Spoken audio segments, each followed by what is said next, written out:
여러분 오토바이를 탈 줄 아십니까? 오토바이 교육장이 있어요. 그 교육장에 가면 강의도 하고 실습도 합니다. 그 강의 중에 제목이 목표물 고정이라는 강의를 합니다. 굉장히 중요한 강의예요. 이게 뭐냐면 오토바이를 타다가 이게 두 발이기 때문에 균형 잡기가 쉽지가 않아요. 미끄러지기도 잘하는데 특별히 돌발 상황이나 장애물을 만날 때 이것이 중요합니다. 돌발 상황, 장애물을 만날 때 사람들은 보통 장애물을 바라봅니다. 그러면 어떻게 되는지 아세요? 장애물로 돌진합니다. 그래서 장애물이 나올 때 목표물에 고정하라 이거예요. 굉장히 중요해요. 자전거를 타도 장애물을 보면 그 넓은 길에 그 장애물을 향해 갑니다. 이게 우리 인생길에도 굉장히 중요한 원리를 제공합니다. 인생길에 많은 숱한 바람과 장애물들이 있을 때 성경은 말씀하죠. 믿음의 주여 온전케 하시는 인 누구를 바라보라? 예수님을 바라보라 이거예요. 주님을 바라보라. 하나님의 뜻을 찾으라 이거예요. 그러면 흔들리지 않아요. 그 주님을 바라봐야 되는데, 그래서 우리가 성경을 중요시해야 되고 성경 중심 신앙생활이 굉장히 중요한데 그 성경의 중심이 예수님이에요. 그래서 성경 중에도 이 복음서가 예수님을 향해 초점을 잘 맞추어서 드러내고 있습니다. 그 중에 이제 예수님에 대한 인성을 가장 잘 표현한 공간복음의 마지막 성경인 누가복음의 1장에서는 그 예수님을 예비하는 길잡이로 온 세례 요한에 대해서 이야기를 했어요. 세례 요한은 특별한 인물이에요. 태어나기도 전에 그 나이들은 사가랴 엘리사벳 집안에 수태고지를 했고 이름까지 지어줬습니다. 그리고 또 태어납니다. 그럴 때 그 반응이 나오고 8일째 할례를 행하고 그 다음에 선교의 예언적인 그런 찬송이 나와요. 그 다음에 이제 그 세례 요한의 성장기의 모습이 1장 80절까지 되는데, 자, 그 모습에 이제 80절에 보면 아이가 자라며 심령이 강하여지며 이스라엘에게 나타나는 날까지 빈들에 있느니라. 그러니까 세례 요한이 출생해서 자라가는 모습을 잘 나타냅니다. 그런데 그와 똑같은 패턴으로 2장에 이제 주인공 예수님이 등장하면서 태어나기도 전에 이름을 예수라 하라, 임마누엘이라 하라, 고지를 받고 태어나고 주변의 반응이 나오고 예언적 찬송이 나오고 그 다음에 이제 이 성장기가 나오는데 그 예수님의 성장기의 첫 번째 기록이 40절에 있습니다. 아이가 자라며 강하여지고 지혜가 충만하여 하나님의 은혜가 그 위에 있더라. 그러니까 세례요한과 다른 점이 지혜가 충만하고 하나님의 은혜가 그 위에 있더라. 그러니까 세례요한은 예수님을 드러내는 그림자 역할이에요. 바람같이 소리같이 왔다가 사라지는 존재인데 그 세례요한과 비교하면서 똑같은 패턴으로 나오면서 예수님은 지혜가 충만했다. 이 충만하다, 이것은 넘치는 것인데, 그리고 하나님의 은혜가 그 위에 있었다. 이 은혜, 카리스마라는 은혜는 성령님이 주시는 사역을 위한 것일 뿐만이 아니라 능력을 가르칩니다. 권능을 가르치는 거예요. 그러니까 예수님의 어릴 때 자랄 때 그 모습이 하나님의 지혜가 충족했고 권능이 충만했다 하는 것을 볼 수가 있어요. 자, 어린 아기로 받은 예수님의 부모님은, 어머니는 마리아요. 육신의 아버지는 요셉입니다. 부정모혈로 태어난 예수님이 아니고 성령으로 잉태되었기 때문에 사실 혈육으로는 요셉이 아무 관계도 없지만 법적으로 아버지였어요. 그 두 부모가 다 천사를 통해서 예수님이 태어날 것을 예고받았기 때문에 이 아기 예수님은 뭔가 다른 이 땅에 하나님의 뜻을 따라오신 메시아구나 하는 것을 고지를 받고 난 거예요. 그래서 그 관심이 참 여러 가지로 많았을 텐데 만일 누가복음이 없었더라면 예수님의 성장기는 아무것도 나오지 않을 뻔했습니다. 자, 초대교회 시절에 이단들 중에 예수님은 세례 요한에게 세례받는 공생의 시작 때부터 메시아였다라고 주장하는 이단들이 있어요. 왜냐하면 예수님을 자꾸 내려야 되니까 그렇게 이야기를 하는 거예요. 그런가 하면 또 이제 반대로 또 외경이라고 있어요. 아포크리파. 이 외경에 보면 예수님이 어릴 때 흙으로 새를 만들어서 날렸고 손가락으로 나귀와 양을 가르치면 짐승들이 인사를 했다. 이 차이콥스키의 그 예수님 어릴 때 그 노래도 보면 예수님 어렸을 때 뜰 앞에 꽃밭 만들고 장미꽃 가꾸시었네. 동네 아이들이 꽃은 다 따가고 예수님은 가시만 남아서 그걸 들고 왔네. 뭐 이런 이야기들. 그 성경에 없는 진리도 아닌 것들이에요. 그래서 이런저런 해석이 난무할 텐데 오늘 본문을 통해서 예수님이 메시아라는 것을 보여주고 있습니다. 질문합니다. 과연 어린아이 예수님이 자기가 하나님의 아들이라는 것을 알았을까? 그리고 그 어린아이 예수님이 자기가 온 땅의 인류를 구원할 메시아라는 인물을 알았을까? 또 그 사명을 감당할 능력이 있었을까? 하는 퀘스천을 가질 수 있어요. 거기에 대한 대답이 오늘 나오고 있습니다. 자, 오늘 여기 본문에 41절에 이제 그 부모가 해마다 유월절이 되면 예루살렘으로 갔다고 했습니다. 이스라엘 3대 절기가 유월절, 또 오순절, 마지막 장막절이에요. 유월절이 제일 큰 절기예요. 이것은 출애굽을 기념한 해방절인데, 자, 이것은 유월절 하루만이 아니라 무교절과 함께 일주일을 지키면서 민수기 28장에 첫날 끝날 큰 집회를 가지는 일주일 동안 머무는 곳인데 이스라엘의 남자들은 흩어져 있다가도 그날 되면 예루살렘으로 가야 하는 거예요. 그런데 이 예수님의 가족은 온 가정이 어머니도 같이 간 걸 보면 아주 독실한 집안이에요. 비록 가난한 목수, 천대받는 어려운 가정이었지만 하나님을 잘 믿는 그런 신앙 가정에서 예수님이 자라셨고 나사렛에서 예루살렘까지 150km의 여정을 가야 했습니다. 그 당시에 보안도 교통도 형편이 없어 강도들이 출몰하기 때문에 무리를 지어서 함께 이동하는 때였습니다. 자, 그래서 이제 관례를 따라 12살에 42절에 보시면 절기의 관례를 따라 올라갔다가 그날들 일주일 동안 재물을 찾고 숙식을 하고 참 어려운 일들하고 다 마친 다음에 돌아갈 때에 아이 예수님은 예루살렘에 머무셨더라. 그런데 그 부모는 이를 알지 못하였다. 자, 12살이에요.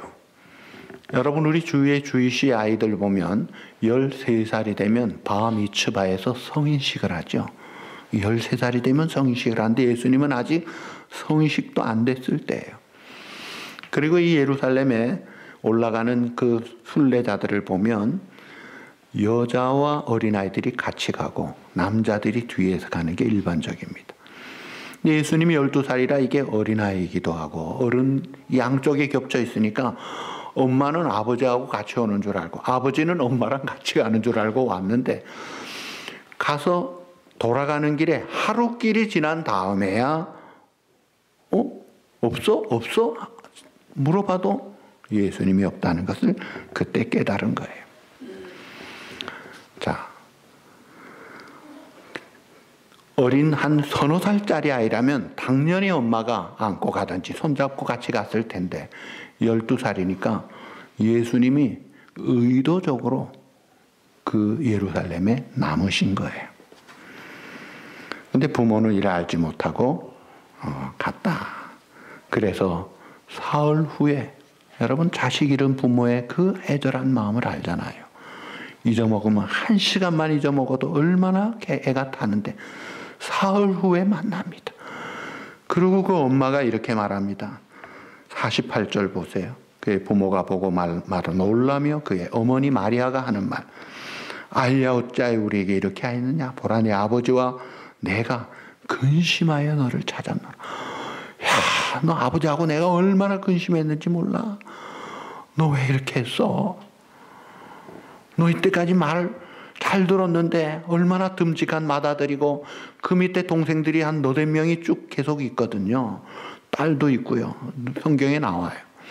그 많은 동생들보다 더 앞장서 부모를 돕고 말 잘 듣고 순종 잘하던 그 아들이 이게 웬일이냐 이거예요. 그럴 때 예수님 말씀 보세요. 49절 예수께서 이르시되 어찌하여 나를 찾으셨나이까? 내가 내 아버지의 집에 있어야 될 줄 알지 못하셨나이까? 지금 육신의 아버지 요셉 앞에 두고 내 아버지라는 예수님의 아버지는 지금 요셉이 아니에요. 하나님 아버지를 가리키는 거예요. 그러니까 마리아가 나와 아버지가 너를 얼마나 찾았는데 하는 그 아버지는 요셉이에요. 그러니까 아버지는 같지만 한쪽은 요셉이고 한쪽은 하나님이에요. 그러니까 예수님이 12살이지만 지금 하나님 아버지의 집에 있어야 될 줄을 어찌 모르셨어요. 일반적인 12살 아이라면 잊어먹고 가서 찾았으면은 울고 있든지 뭐 짐승이나 재미있는 거 구경을 하든지 그렇지 않으면 놀이터에서 놀든지 뭐 좀 그래야 될 텐데 그 예수님은 어떻게 하고 있었어요? 여기 보니까 46절에 사흘후에 성전에서 만난 즉 예수님 12살 된 예수님이 선생들 중에 앉아서 그 당시에 수업 방법은 질의응답 방법이 많고 선생님이 가운데 앉고 학생들이 둘러앉아서 질문도 하고 토론도 하는 방식인데 지금 현장은 지금 예수님 중심으로 선생들이 둘러서 가지고 이야기도 듣고 묻기도 하고 질문도 하고 대답을 하는 그런 형태예요. 그런데 이 선생님들이 47절에 보니까 듣는 자가 다 그 지혜와 대답을 놀랍게 여기더라. 여러분 성경 박사들이 어지간한 말을 해가지고 놀라겠습니까? 근데 놀랍게 여기더라. 이건 탁월한 걸 이야기합니다. 그리고 복음서에도 보면 예수님의 가르침을 볼 때 사람들이 이건 보통 권세가 아니다. 왜 그래요? 다르니까 그래요. 뭐가 달라요? 네. 모세로부터 받은 율법의 최고의 권위자는 모세인데 모세는 사환이고 예수님은 주인 입장이에요. 모세는 너희에게 살인하지 말라 가르쳤지만 나는 너희에게 이르노니 뭐라고 했어요? 미워하는 자는 살인하였느니라. 모세는 너희에게 간음하지 말라고 하였거니와 나는 너희에게 이르노니 여자를 보고 음력을 품은 자 이미 마음에 간화하였느니라. 한수도 떠서 껑충 뛰어난 그런 해석을 하니까 당신 이건 무슨 권세냐 하고 물을 정도였어요. 그러니까 그 가르침이 전혀 다른 거예요. 본질과 핵심을 정확하게 말을 하는 거예요. 그러니 이 선생들이 사실 까막눈 같은 율법 교사들이었어요. 그러니 생전에 듣도 보도 못한 것들을 눈을 뜨면서 가르쳐 주니까 놀랍게 여길 수밖에요. 자, 만일 여러분 아이 12살 된 아이를 데리고 보스턴에 놀러 갔다가 왔는데 없어요. 어이구 어디 갔어?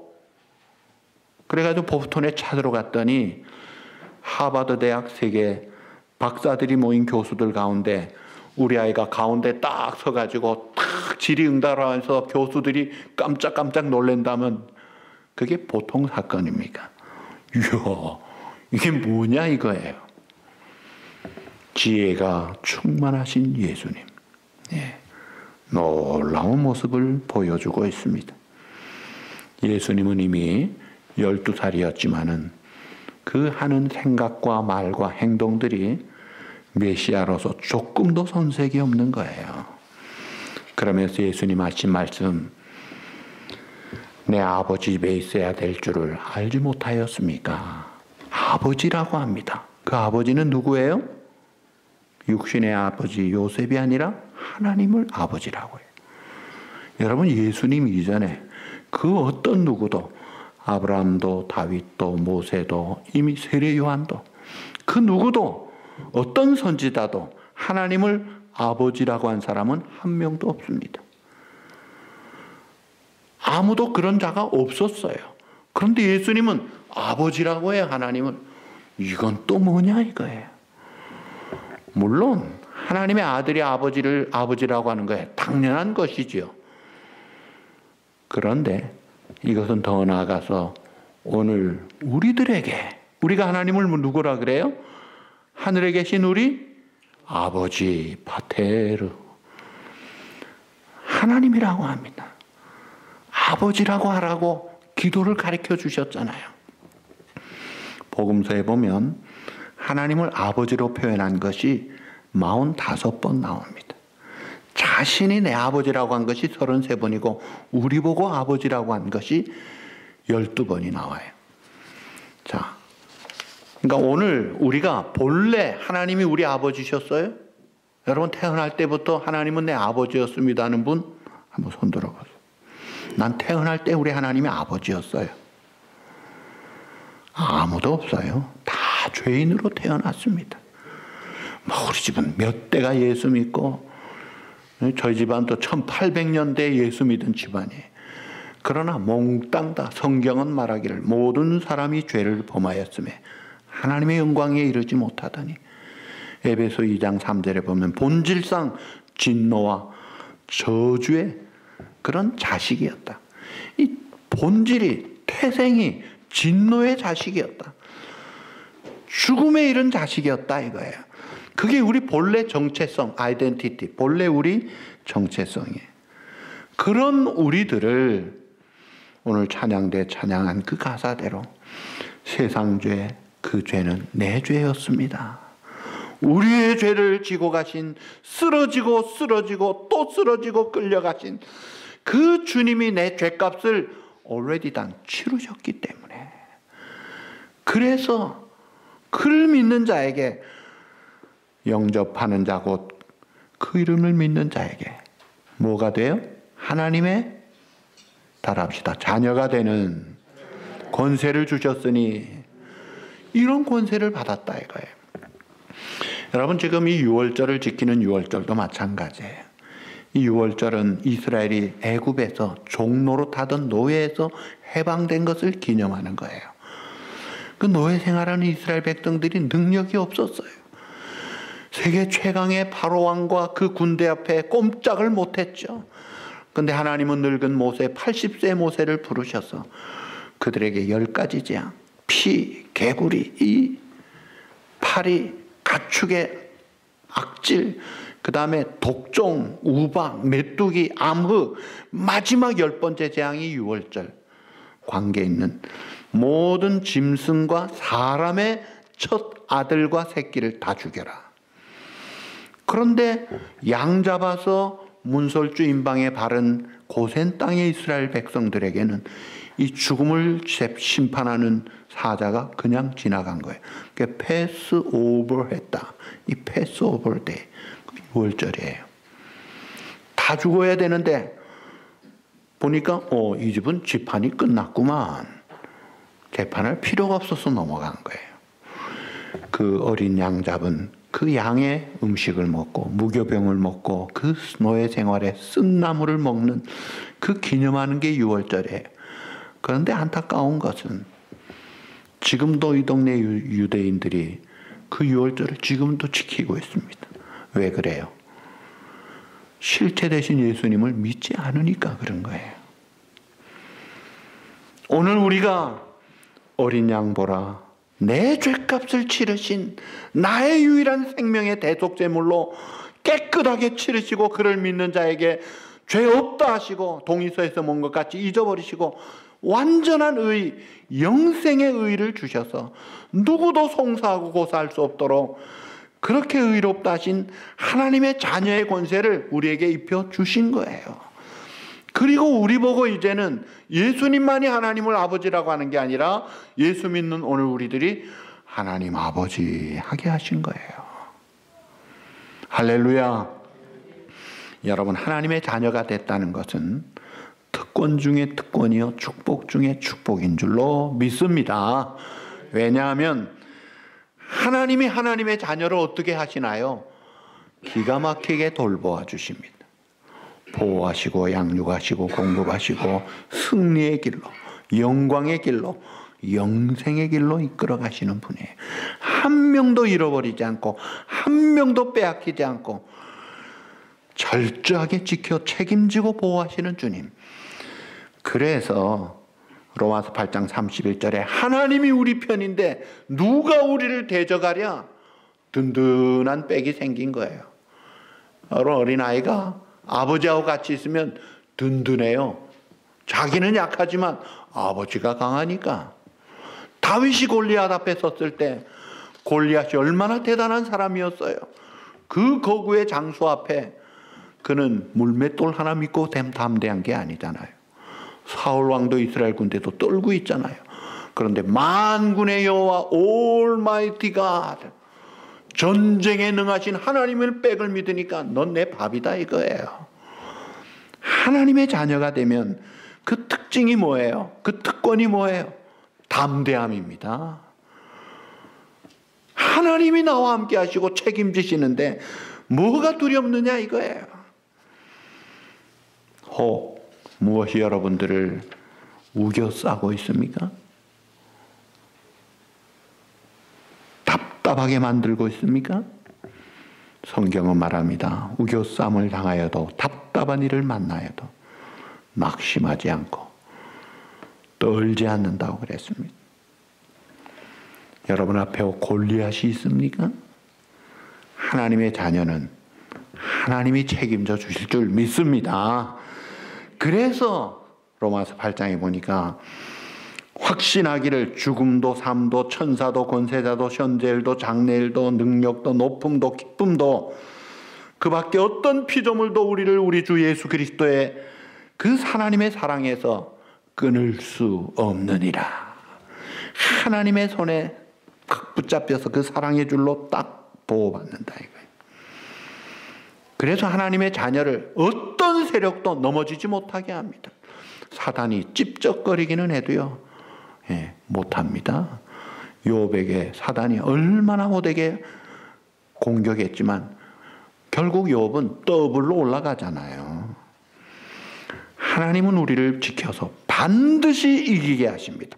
확실하게 승리하게 하시고 확실하게 영광의 길로 인도하실 줄 믿습니다. 그래서 히브리 13장 6절에 보시면 주님께서는 나를 도우시는 분이니 내게는 두려움이 없도다. 누가 감히 나에게 손을 댈 수 있겠느냐. 그러니까 예수 그리스도를 통해 하나님을 아버지로 모시고 살게 됐으니 이게 얼마나 감사하고 든든한 거 아니냐 이거. 근데 아버지 집에 있어야 될 줄 알지 못하셨습니까? 그리고 이제 가서 12살에 가서 30살까지 18년 동안 그 부모에게 순종하여 받드시더라. 공생애 이전에 깍듯이 효도하고 순종하는 그 모습, 오늘 우리들에게 샘플이에요. 오늘 우리가 부모에게 물론 지극정성 효도해야죠. 어른 공경할 줄 알아야죠. 더 나아가서 확실한 것은 하나님 아버지, 영원한 우리 아버지 하나님께 순종해야 합니다. 하나님의 말씀 따라서 순종하고, 그래서 감사하고 살아야지 원명하지 말라 이거예요. 그래서 사랑하고 살아야지 미워하지 말라 이거예요. 하나님의 말씀 순종하는 것은 사랑하는 것입니다.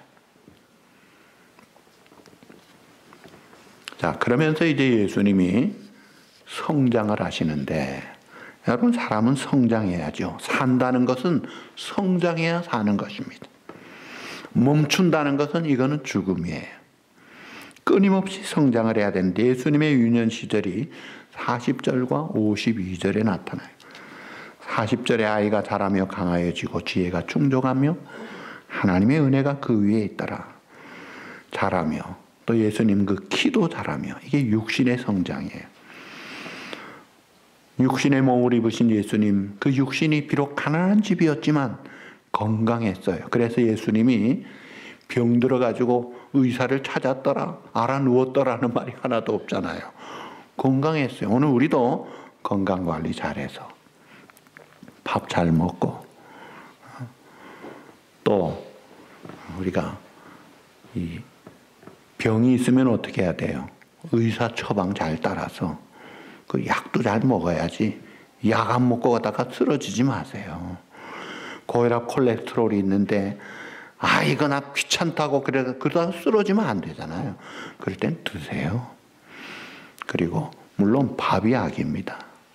그리고 운동도 하시고 관리도 잘 하시고 육신도 건강해야 되는데, 육신 성장은 30대 지나면 그 다음부터는 노화되고 퇴화됩니다. 그래서 더 옛날 청년 때 같이, 티네이저 같이 갈 수가 없어요. 관리하다가 결국 쇠하는 건데, 그래도 관리를 잘 하셔야 되죠. 몸이 약하면 사탄에게 도전을 받거든요. 예수님은 육신이 건강하게 잘 자라셨고, 그 다음에 지혜가 충족했다. 정신적으로 성장하는 것입니다. 육신의 성장은 한계가 있지만 이 정신 성장은 끝없이 계속되는데, 예수님은 특별히 겸손하셨기 때문에 한없이 성장하셨고, 또 예수님이 12살에 성전에 가서 그 말씀을 나누고 하는 걸 보면 지적인 것도 얼마나 또 충족하게 잘 자라셨나 하는 것을 보게 돼요.